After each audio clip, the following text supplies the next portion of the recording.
안녕하십니까. 경비취업센터입니다. 오늘은 이제 경비원을 취직을 하시려고 이제 오시는 분들보다 보면은 조금 잘 안 되는 분들이 계세요. 그래서 어떻게 보면 굉장히 오해받을 소지가 있는 얘기인데, 어차피 저희끼리는 다 알 건 알아야 돼서 왜 나는 경비만 면접 보러 가면 안 된다 하는 분들이 있어요.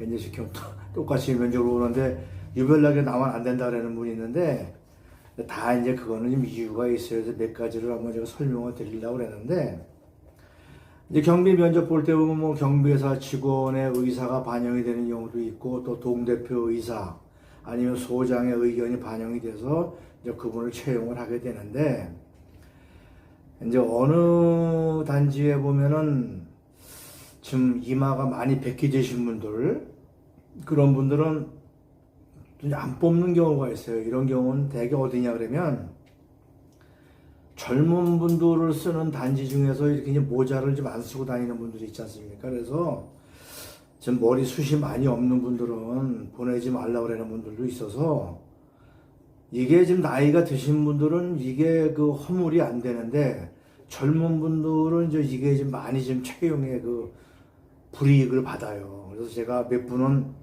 가발도 이제 맞춰서 쓰라고 그래서 계속 떨어지다가 이제 가발을 쓰고 드신 분도 있고 그래요. 그래서 민원 업무를 처리할 때 좀 나이가 좀 들어 보이는 경우가 있기 때문에, 똑같은 나이대 분이 가셔도 좀 머리숱이 좀 없는 분은 좀 채용을 못 받는 분이 있는데, 제가 이제 그런 분은 면접을 보러 저희 사무실에 오면 솔직히 말씀을 드려요. 그래서 아직 나이도 뭐 50대고 40대고 그런데 가발 하나 맞춰라 이제 그러는 경우도 있고, 두 번째는 똑같은 조건에서 면접을 보러 갔을 때 머리가 백발인 사람을 아무래도 선호하지 않겠죠. 나이가 똑같이 65세인데 어느 분은 머리가 하얗고 어느 분은 머리가 까마면 저부터라도 까만 분을 쓰겠죠. 그러니까 어느 분은 뭐 이렇게 염색을 하면 머리에 두드러기가 난다, 무슨 부작용이 난다 그러는 분이 있는데, 그렇더라도 요새는 약이 좋은 게 많아서 그런 분들은 제가 특수 염색을 했는데 소개해드리면 까맣게 염색을 하면 그냥 금방 또 취업이 돼요. 이렇게 얼굴을 보면 얼굴은 젊으신데 머리가 하얀 분이 계세요.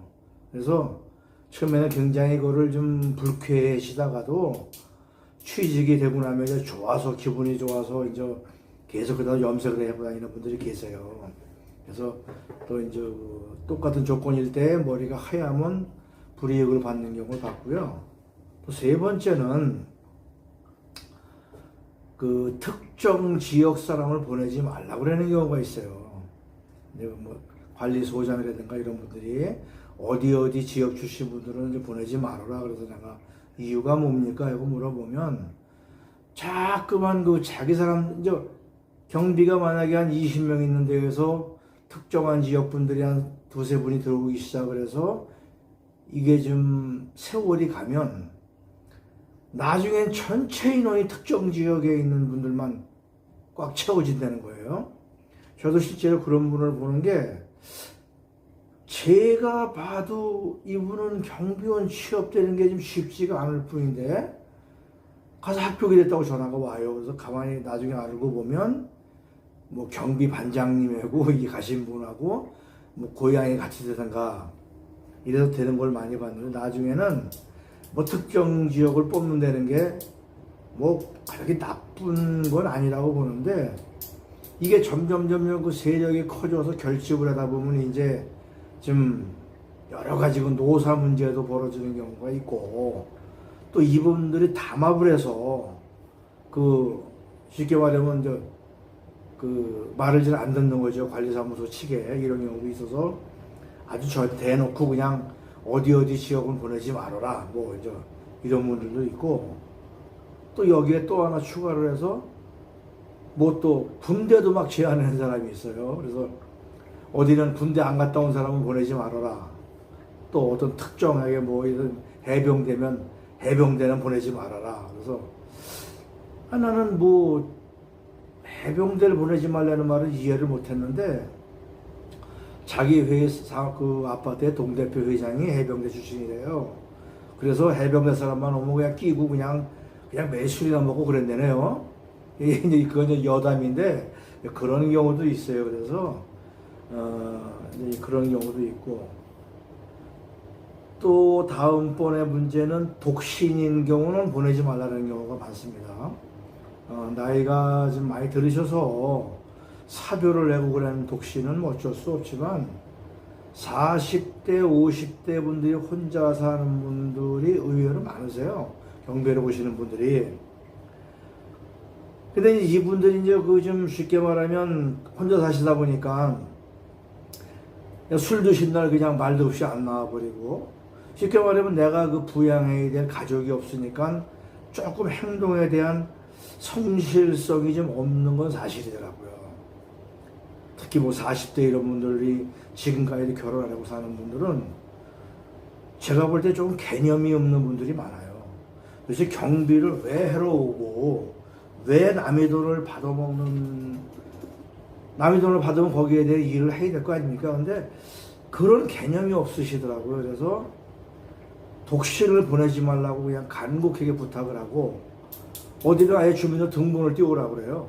그래서 특이하게 이렇게 뭐 교육 때문에 이렇게 독신으로 있는 분들도 있는데 이 독신은 특히 아까 말했던 60 넘고 나이가 고령자들은 뭐 돌아가신 분도 있고 여러 가지 사정이 있겠지만 젊은 분들에 대해서는 굉장히 꺼려하는 분들이 많아요. 그래서 독신인 분들은 특히 젊은 분들은 꺼려하기도 하고요. 또 다음 문제를 좀 꺼려하는 분들은 이제 이건 뭐 나이를 드시거나 젊으시거나 뭐 다 공통으로 해당이 되는 건데 유별나게 뚱뚱하고 배가 나오신 분들이 있어요. 근데 그 사람들은 이제 보내면 아니 무슨 일을 하겠냐고 그러면서 그 비만을 이유로 뽑지 않는 경우도 제가 많이 봤어요.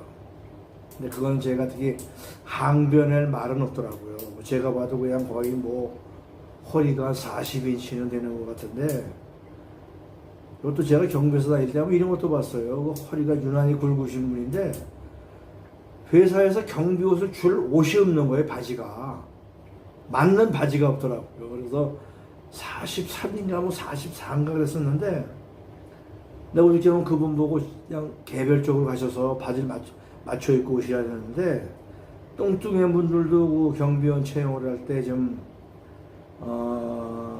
불이익을 받는 부류 중에 하나고요.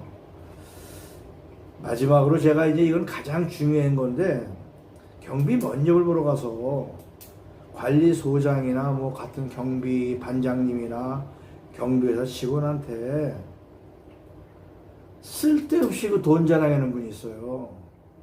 묻지도 않은 거를 뭐 퇴직금을 20억을 받고 나왔네, 뭐 내 아파트가 30억이네, 뭐 그래서 그 수원의 아파트 하나 관리소장님은 그 얘기를 한참 듣다가 전화가 저한테 오더니 나 이 사람 못 쓰겠다 그러더라고요. 그러면서 이렇게 돈 많은 사람이 내 말 듣겠냐고 그러면서 채용을 안 하시는데 그거는 하등에 쓸데없는 얘기인데 경비 업무를 보러 가셔서 나 집에 돈 많은 얘기를 할 필요가 없는 거고 또 뭐 학력을 갖다가 무슨 뭐 어디 대학원 뭐 어디 LG전자 박사 뭐 이런 걸 막 쓰는 분들이 있어요. 막 이력서를 막 2장 3장을 써가지고 자기 자랑에 나르겠죠.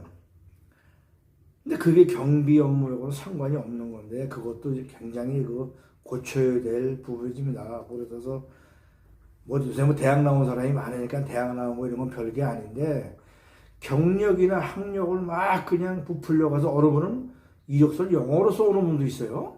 내가 그걸 쳐다보고 아니 이력서 영어로 왜 써왔냐 했는데 제가 한문으로 써야 홀라당 다 한문으로 써온 분도 봤고 전체를 다 영어로 써온 분도 봤어요. 그래서 이렇게 얼굴을 쳐다보면서 다시 이제 고치라 그랬는데 이력서를 고치라 그러면 또 기분 나빠해요. 기분 나빠하는데 그거는 기분 나빠할 게 아니라 그거는 너무 그 과한 경력이나 과한 돈 자랑이나 이제 학력 같은 거 높은 스펙은 안 쓰시는 게 좋아요. 그리고 여기 이제 경비를 처음 하러 오시는 분들이 꼭 하는 말이 있어요. 아, 난 여기 오기 전에 뭐 40년 회사를 다니고 뭐 이사를 했고 뭐를 했고 뭐 사업을 뭐를 했고 막 그런 얘기를 자랑삼아 하시길래 그런 얘기를 할 필요 없거든요. 지금 경비로 오시는 분들이 뭐 50, 60, 70대 이런 분들이신데 그런 분들이 지금까지 뭐 놀다가 경비로 오신 분은 없을 테고 다들 사회에서 그 자기 분야에서 열정을 다해서 전문가로서 일을 하시다가 이제 그 제2의 인생을 사시려고 또 오시는 분들도 많지. 여기 무슨 뭐 회사 40년 다녀서 부장을 한 게 무슨 자랑이고 삼성전자에 이사를 한 게 무슨 자랑이에요. 그걸 그냥 숨도 안 쉬고 얘기하는 분이 있어요. 뭐 내가 뭐 경찰 뭐 계급 뭐까지 했다고 그러고 뭐 전혀 도움이 안 되는 부분인데 제가 원래 이제 이런 그 경비원 채용을 할 때 불이익을 받는다는 거를 이렇게 말씀을 드린다는 게 쉬운 상황은 아닌데 제가 본 건 이건 다 이제 조금씩 좀 수정을 하면 돼요. 뭐 머리숱이 없는 분은 가발을 맞추시면 되고 뭐 배 나오신 분이야 조금 살을 좀 빼시면 될 테고요. 그다음에 뭐 돈 자랑이나 경력 자랑이나 학력을 높이 이어서 쓰신 분은 지금 당장 찢어버리시고 학력하고 군대 경력, 사회 경력도 한두 가지만 쓰세요. 그냥 1년, 2년 어디 근무한 것까지 제가 써가지고 읽어보면 6개월에다 그만둔 이력도 막 쓰시더라고요. 그래서 이걸 왜 써오셨냐니까 아니 나에 대해서 자세하게 알아야 될 것 같아서 써왔다 그러셔서 제가 묻고 말았는데 제가 말한 이런 여러 가지 이유로 해서 똑같이 면접을 보러 갔을 때 불이익을 받을 수 있다는 거는 알고 계시고요. 이렇게 면접을 보다 보면 아 저분이 저것 때문에 안 되겠구나 하는 거는 대충 저희가 알아요. 근데 본인은 막 화를 내시죠. 와서 아 저기 뭐 같이 간 놈은 뭐 나보다 좀 덜 떨어지는 것 같은데 그놈이 됐다고 막 나한테 성질을 내고 그래요. 근데 제가 뭐 말을 그냥 어떻게 하겠습니까? 그런데 이러한 사정이란을 보시고요. 이게 불이익을 안 받으시려면 뭘 질문을 상대방이 했을 때 단답형으로 하세요. 네, 아니요만 하시지. 말 끝에 본인이 막 그냥 자기 경력 이런 거를 그냥 자랑 삼아 하시는데 바보가 하는 짓이고요. 이런 거를 조금 줄이시면 혹시 지금까지 여기저기 면접 보러 가도 안 되셨다는 분들은 좀 많이 도움이 될 거고요. 마지막으로 하나 추가하고 싶은 거는 옷을 깨끗하게 입고 가세요. 예. 본인 생각에는 깨끗하게 입었다고 생각할지 모르지만 자, 최대한 내가 가지고 있는 복장, 구두 중에서 제일 좋은 거를 입고 가시는 게 좋습니다. 그래서 머리 하얀 거보단 까만 거에다가 깨끗하게 입고 가시는 게 상대방 이미지 좋아서 취직을 잘 되는 예를 제가 많이 봤고요. 또 자꾸만 떨어지는 분을 내가 내 말 좀 들으라고 해서 이런 걸 고쳐주고 복장도 제가 뭐 점검을 하고 갔다 오면 됐다고 연락이 와요. 그래서 그런 거는 제가 경험상 말씀을 드리는 거니까 혹시 뭐 오해하시는 분은 오해하실 필요 없고요. 아, 내가 안 되면 저 부분에 해당이 돼서 안 될 거구나 이렇게 생각을 하고 앞으로 그 부분을 고치시면 채용이 될 겁니다. 이걸로 저 오늘 동영상을 마치고요. 건강하게 근무하시기 바랍니다. 안녕히 계십시오.